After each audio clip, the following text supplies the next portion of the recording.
안녕하세요. 저희는 오늘 여러분의 온라인 체육 수업을 담당하게 된 충남 원희중학교의 최쌤, 전북 용담중학교의 김쌤입니다. 만나서 반가워요.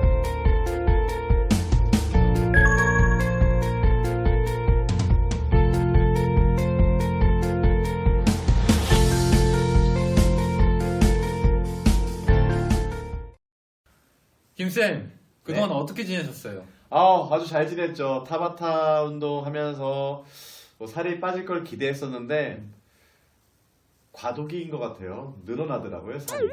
근육량이 늘어난 건가요? 그렇죠. 근육량이 안에서 치고 나오니까 겉에 있던 지방이 밀려 나왔죠. 그러면 근육층과 지방층이 하나가 돼서 체중이 늘어난 거군요. 그렇죠. 그러면서 바로 여러분들이 원하는 몸매인가요? 근육돼지? 그게 제가 되었습니다. 그렇군요. 저희 원희중학교 학생들도 그렇게 된 것 같습니다. 안타깝네요. 이게 운동의 부작용이 될 수도 있는데 아무튼 여러분들 집에서 꾸준히 하시기 바랍니다. 네. 자, 그러면은 지난 타바타 수업에 이어서 네. 오늘은 다른 종목에 대해서 수업을 한다고 들었는데 오늘 어떤 종목에 대해서 수업을 하실 예정이신가요? 네. 지난번 타바타 수업은 여러분들 집에서 하시기에 어떻게 괜찮았나요? 아파트 사는 친구들은 층간소음 문제도 있고 또 어떤 집은 좁은데 방구석에서 뭐 하는 거냐 엄마의 꾸지람도 들었고 그럴 텐데 이번에는 방에서 문 닫고 혼자 할 수 있는 운동을 준비했습니다. 그렇군요. 그런 운동이 있을까요? 타바타 운동만 가능할 줄 알았는데 다른 운동도 있군요. 저글링, 뭐라고요? 저글링, 저글링이요. 저글링. 저글링. 저글링이라고 하면은 제가 기억하기로는 서커스단에서 삐에로들이 이렇게 어떤 공 같은 물건을 이렇게 동시에 막 돌렸던 그런 거 같은데. 맞아요. 오늘 선생님께서 그 저글링을 선보이실 수 있게 될 거예요. 오늘 하루 만에 그 삐에로가 하던 그것을 할 수 있다고요? 그럼요. 그렇군요. 그럼 오늘 한번 집중해서 저도 수업에 참여해 보도록 하겠습니다. 네, 아직 저도 못해요. 그런가요? 네. 한번 되나 안 되나 여러분들도 선생님들과 함께 같은 수준일 거예요. 선생님들이 되면 여러분은 더 잘할 수 있을 거라고 생각을 합니다. 그러면 오늘 학생 여러분들과 우리 김쌤 그리고 제가 다 같이 저글링을 배워보고 알아보는 시간을 가졌으면 좋겠습니다. 네. 자, 그렇다면 저글링은 도대체 어떤 건지 정확히 설명해 주실 수 있으신가요? 네. 아까 최쌤께서도 간략하게 알고 있는 대로 말씀을 하셨는데 묘기 부리는 거, 제주 부리는 거, 서커스탄에서 있는 활동 중에 하나예요. 그 스포츠나 엔터테인먼트를 즐기기 위해서 2개 이상의 물건 등을 가지고 기술이나 재주를 부리는 것을 저글링이라고 하거든요. 그래서 이런 묘기를 부리는 사람을 우리 영어에서 사람을 뜻하는 말 뒤에 이하를 붙이잖아요. 그래서 저글러라고 하죠. 이하를 붙여서 저글링에서 저글러가 되는군요. 네. 그래서 우리 오늘 다들 저글러가 되는 거예요. 자, 그렇다면은 우리가 오늘 이 저글러가 왜 돼야 될까요? 저글링은 상당히 많은 교육적 효과를 가지고 있습니다. 여러분들 반드시 배워야 될 이유가 있어요. 일단 재미있고요. 기술이 하나 늘어요. 내 삶에, 내 인생에 기술이 하나 늘어요.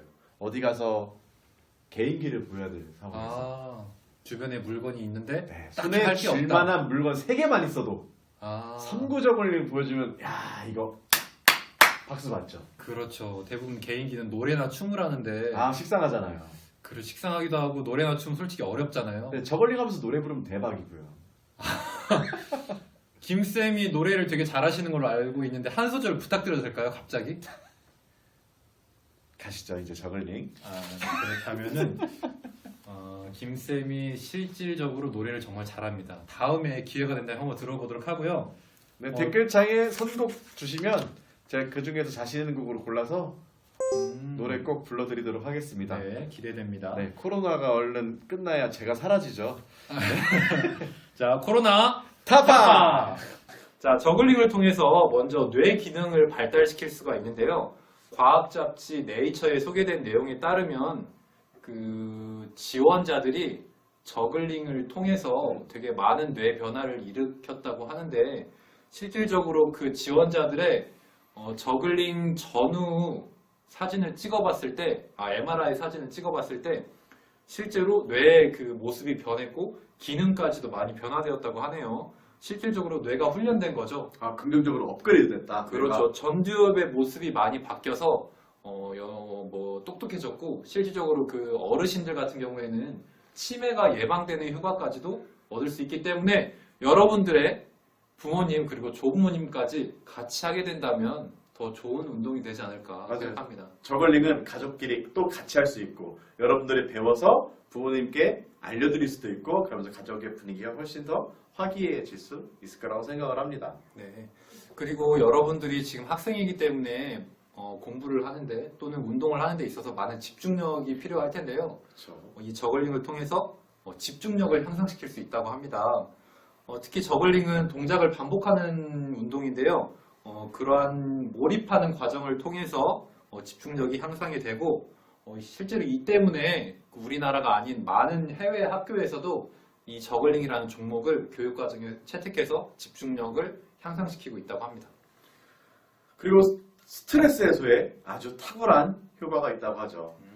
저글링을 하다 보면 여러분들 많은 성취감을 느낄 수 있을 거예요. 처음에는 비록 안 돼서 스트레스를 받을지 모르겠지만 받을 수 있겠죠. 이거를 극복하고 두려워하고 헤쳐나가는 과정을 통해서 여러분들은 성취감과 함께 스트레스를 날려버릴 수 있을 거라고 저는 생각하거든요. 그렇죠. 큰 쾌감을 느낄 수 있을 것 그렇죠. 같습니다. 이게 자기가 잘 못하던 거를 성공했을 때 성취감이 정말 대단한 거거든요. 우리 원희중 그리고 용담중 학생들과 함께 성취감을 꼭 느껴봤으면 좋겠습니다. 학교 하나 더 있어요. 한반고등학교. 아. 중학교 같이 있어요. 한방고등학교는 어디에 있는 학교인가요? 같은 진안에 있어요. 그래서 지금 원희중, 용담중 두 중학교 학생들과 그리고 한반고등학교 우리 고등학교 우리 형 누나들까지 같이 이 수업을 듣고 있습니다. 아 그렇군요. 한방고등학교 학생들 만나서 반가워요. 네 그리고 또 다른 효과는 없나요? 아 물론 있죠. 이게 운동이잖아요. 일단 운동이 돼야 우리가 운동 효과가 있을 때 비로소 이제 스포츠 활동, 신체 활동이라고 할 수가 있는데 대근, 속은 들어는 보셨나요? 대근, 속은 큰 대자와 작은 소자. 그렇죠. 그 근은 근육할 때 근자예요. 그래서 큰 근육과 작은 근육을 고루 발달시킬 수 있다고 합니다. 대근이라 하면 우리 팔다리, 사지를 움직일 때 쓰는 작용하는 큰 근육들 근육이고. 마치 가슴에 있는 대흉근 또는 다리, 축구공을 찰 때 쓰는 대퇴사두근 이런 근육들 아령을 들 때 우리가 움직이는 상완 이두근 두근 또는 삼두근 삼두근 그 다음에 팔씨름을 할 때 쓰는 전완근 전완근 이런 큼직한 근육들을 바로 우리가 대근이라고 하죠. 하는군요. 네. 그렇다면 속은은 어떤 근육이 있을까요? 속은 친구의 새치를 뽑아줄 때 우리가 손가락을 집중해서 움직이죠. 미세하게. 또는 젓가락으로 반찬을 집을 때 손가락 움직이고 발가락 사이가 가려울 때 발가락을 꼼지락꼼지락 움직이고 이렇게 미세한 움직임을 주관하는 작은 근육들 이런 것들을 바로 소근이라고 합니다. 몸에서부터 먼 쪽에 위치한 곳을 소근이라고 하는데요. 그래서 저글링을 하다 보면은 큰 근육과 작은 근육을 고루 발달시킬 수 있어서 여러분들 운동 효과가 아주 매력적으로 뛰어난 스포츠라고 할 수 있죠. 그럼 이걸 통해서 아까 설명했듯이 집중력이 향상되고 더 똑똑해질 수 있겠군요. 그렇죠. 자 그렇다면 지금부터 저글링을 해보도록 하겠습니다. 김쌤 저글링 보여주세요. 없어요 공이. 그렇다면 주변에 있는 사물을 찾아봐야 되는데 이왕이면 동그란 공 같은 게 네. 있으면 좋겠네요. 동그란 공 없으면 여러분들 집에 양말 뭉치면 되지 않을까요? 그러면 지금 신고 있는 양말을 한번 벗어서 한번 만들어 보면 안 되겠죠? 여기 지금 수업 중이니까. 아주 불쾌합니다. 저 지금 기분 나빠졌어요. 네. 그러면 집에서 여러분들이 양말을 한번 돌돌 말아서 저글링 공을 만들어 보도록 하시고. 근데 양말을 말아서 저글링을 할 때 이제 불편한 점이 반드시 있어요. 뭐냐면 냄새가 나나요? 우리 빨고 난 새 양말을 하면 되는데 냄새는 괜찮은데 너무 가벼워요. 가벼우면 저글링이 안 될까요? 되긴 되는데 약간의 무게감이 있는 게 여러분들 그립감 또는 던질 때의 그 높이 조절 이럴 때 아주 중요하게 작용하거든요. 가벼우면 내 힘이 어느 정도가 될지 몰라서 높이 날아가고 어떨 땐 작게 날아가고 낮게 날아가고 이러니까 이게 균형 잡힌 공던짐이 이루어지지 않아서 저글링이 좀 어렵죠. 그렇다면 저글링 공을 다 같이 구매해 볼까요? 보니까 3개에 15,000원? 세트로 팔더라고요. 15,000원이요. 네. 그렇다면 만들어 보도록 할까요? 좋은 생각입니다, 그거. 그 양말보다 무겁게 또는 효율적으로 저글링을 할 수 있게 그 저글링 공을 만들려면 어떠한 준비물들이 필요한가요? 집에서 여러분들 어머니한테 쌀 달라고 하세요, 쌀. 쌀이요? 우리가 먹는 쌀이요? 네, 쌀. 그리고요? 그리고 위생팩. 위생팩, 비닐봉지, 하얀 하얀 비닐봉지. 수경 비닐봉지. 아, 그거 있잖아요. 음식물 쓰레기 버릴 때나 버릴 또는 때. 뭐 이렇게 담을 때. 담을 때 음식 보관할 때 쓰는 위생팩. 그리고 그리고 마지막에 마무리할 때 자를 가위. 가위. 그다음에 풍선이 있으면 풍선이 쫀득쫀득하잖아요. 네. 풍선 있으면 좋겠습니다. 집에 가위랑 비닐팩이랑 쌀은 있을 테니 풍선만 한번 구입해서 만들어 보도록 하겠습니다. 네. 자,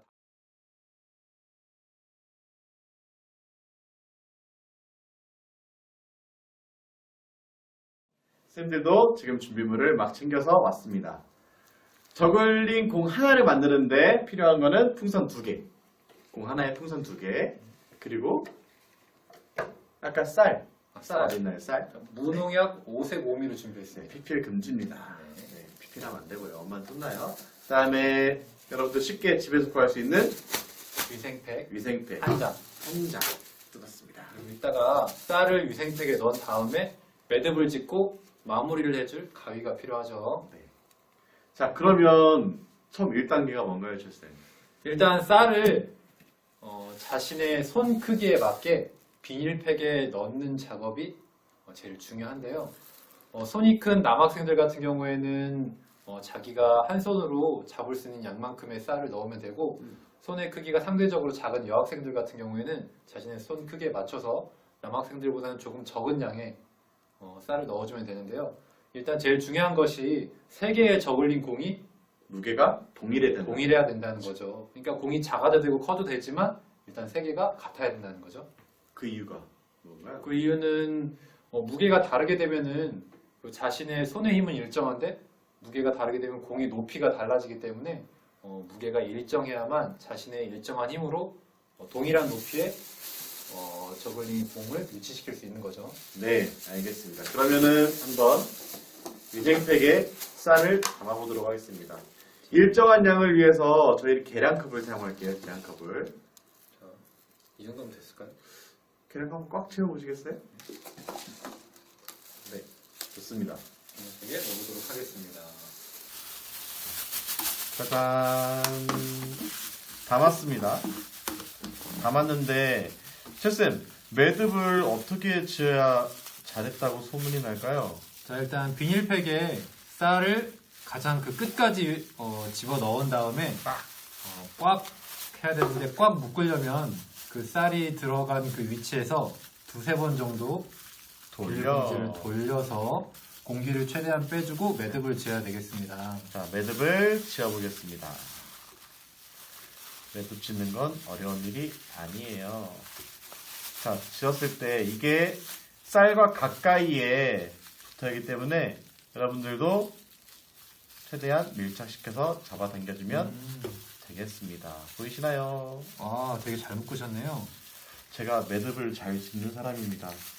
맺고 끊음이 좋죠. 자, 이걸 끊어야 돼요, 이제. 자, 이제 이때 그러면은 가위가 등장. 매듭에서 바로 위쪽 부분을 잘라주면 되겠습니다. 짠. 근데 칠쌤, 이거를 이제 그 다음 단계가 풍선을 집어넣어야 되는데 풍선 입구가 매우 좁아요. 네, 풍선 안에 지금 우리가 만든 뭐라고 해야 될까요? 쌀자루를 넣어줘야 되는데 풍선 입구가 너무 작아서 이게 들어가지가 않겠죠. 네. 그래서 이제 풍선 입구 부분을 가위로 잘라주는 작업을 해야 되겠습니다. 네. 어디를 잘라줄까요? 너무 바짝 자르면은 안 될 것 같고. 이 풍선의 이 목이죠. 목에서 몸통으로 넓어지기 시작하는 부분. 그 부분을 잘라볼까요? 한 번에 잘라주시면 되겠습니다. 과감하게 그럼요. 한번 정말로 안 돼요. 이 부분이요. 그럼요. 자, 갑니다. 샹. 네. 잘랐습니다. 한번 좀 넣어주시겠어요? 자, 자른 풍선 안에 이 쌀자루를 넣어주면 되겠는데 잘 들어가지 않을 거예요. 그래서 이 풍선을 손으로 뒤집어 준 다음에 여기다가 그냥 올려주기만 하면 되겠습니다. 올려주고 자연스럽게 감싸주면 되는데 여기서 찢어지면 대박. 네, 찢어지면 안 되죠. 자, 넣었습니다. 아우. 넣어서 동그랗게 모양을 다시 잡아주면 되겠습니다. 이게 끝인가요? 아니요. 미리 준비해둔 풍선으로 이제 한 번 더 감싸줄 건데요. 네. 아까 같은 마찬가지로. 방식으로 잘랐던 풍선이죠? 네, 근데 이번에는 이 입구 쪽과 이미 만들어진 입구 쪽이 만나게 해야 좀 더 이렇게 단단하게 고정이 될 것 같습니다. 이 네. 풍선 역시 뒤집어 보겠습니다. 수영 모자 씌우는 것 네, 같아요. 그래서 이 부분을 끝으로 가게 해서 다시 한번 감싸주겠습니다. 참 어려운 작업입니다. 쉽지 않지만 이 매듭을 잘 지어줘야 나중에 쌀이 흘러나오지 않게 되겠습니다. 자, 이제 됐습니다.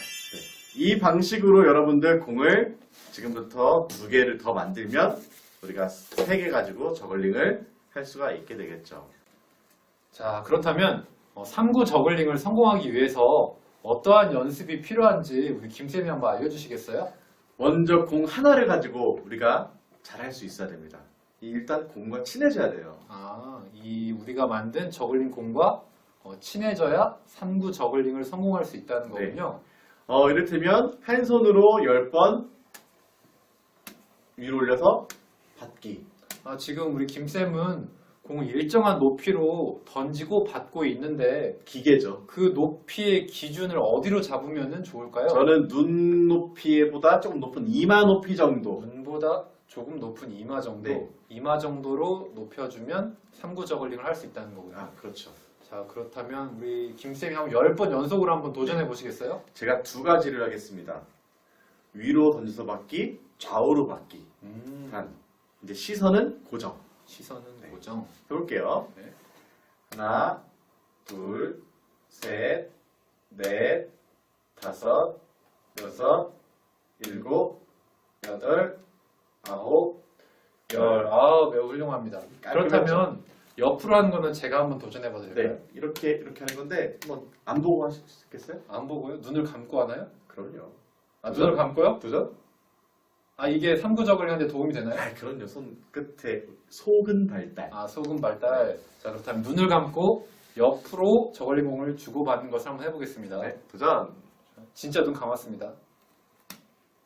둘, 셋, 넷, 좀 더 빨리. 다섯, 여섯, 일곱, 여덟, 아홉, 열. 자, 초등학생도 할 수 있습니다. 네. 자, 그렇다면 다음 단계는 어떠한 단계인가요? 3구 저글링을 하기 위해서는 공을 일정한 높이로 오른손, 왼손을 주고받는 동작이 필요한데, 자, 내 몸의 안쪽에서 공을 던져서 내 몸의 바깥쪽, 어깨 라인 바깥쪽에서 받는 연습을 할 겁니다. 자, 그렇다면 궤적이 자기 배꼽 쪽을 지나가서 공이 내 몸 안에서 던지면 공이 포물선을 그리면서 내 몸 바깥쪽으로 떨어지는 거죠. 그럼 반대도 마찬가지로 적용이 그렇죠. 되겠네요. 왼손으로 받았으면 다시 내 몸 안쪽에서 공을 던지고 이 공은 포물선을 그리고 내 몸 바깥쪽에서 오른손으로 받게 되고. 설명만 들어서는 이해가 잘 안 가는데요. 우리 김쌤이 한번 보여주시겠어요? 네, 잘 보세요. 앉아서 해도 보이겠죠? 던지고 받고 던지고 받고 몸 안에서 던지고 밖에서 받고 몸 안에서 던지고 밖에서 받고 몸 안에서 던지고 밖에서 받고 몸 안에서 던지고 밖에서 받고. 근데 이게 일정해야 돼요.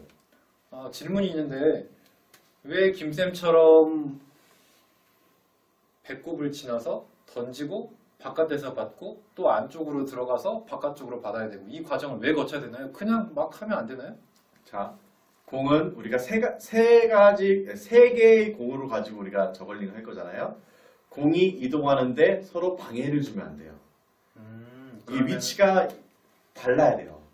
그러면은 우리 김쌤이 알려준 궤적대로 공을 던졌을 경우에 서로 공이 부딪히지 않고 3구 저글링을 성공할 수 있다는 거죠. 자, 공이 첫 번째 공이 지나갔을 때 나의 선생님 기준에 여러분들에는 이제 오른쪽이 되겠죠. 오른쪽 위에 정점이 됐을 때 공은 순간적으로 멈추게 돼요. 그 순간에 왼쪽에 있는 공이 올라오게 되겠죠. 네, 이렇게 서로 가는 길이 겹치지 않아야 된다는 거죠.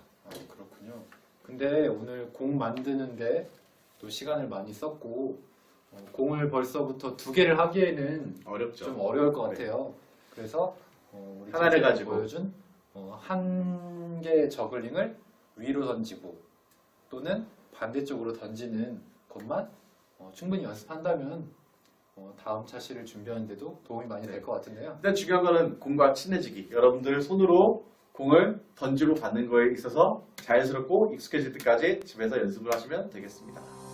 네, 그러면 오늘 우리가 첫 시간 공을 만드는 것부터 공 한 개를 가지고 연습하는 이 동작까지 오늘 배워보았습니다. 글쎄, 아이들이 집에서 어떤 걸 준비해야 될까요? 2차 시간 되기 전까지. 자, 오늘 수업에는 공을 하나만 썼었는데요.